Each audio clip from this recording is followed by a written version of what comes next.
As far as we know, around 4,500 million years ago, this rock that we live on coalesced from the dust and debris left over from the formation of our sun. Without airplanes, pizza delivery, or the internet, things moved more slowly across the early Earth than they do today. For example, from isolated puddles of water, the oceans formed over the course of 400 to 800 million years.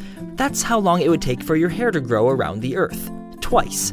In that same time, bacterial life did spread across the watery globe. Higher plants and animals, on the other hand, took much longer to develop and disperse. But we're going to skip those 3 billion years, during which your hair would have grown to the moon, and talk about us, Homo sapiens. We were much faster than our own hair, which would have grown a meager 27 kilometers in the 180,000 years we took to cross Africa and reach all the unfrozen continents. In many of these places, we were able to develop useful practices like agriculture, but because we were scattered across the globe, the best ideas and tastiest regional foods could only gain ground through trade or human migration.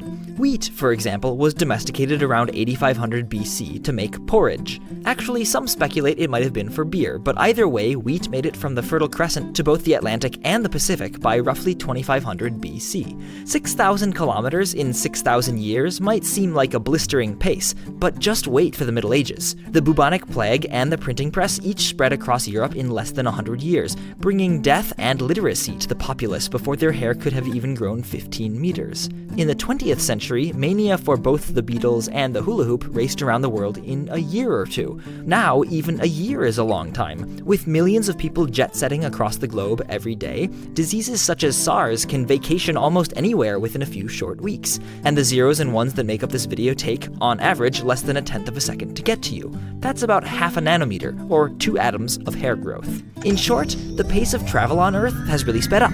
But how do we know this stuff? How do we know what happened on Earth before the records of written history?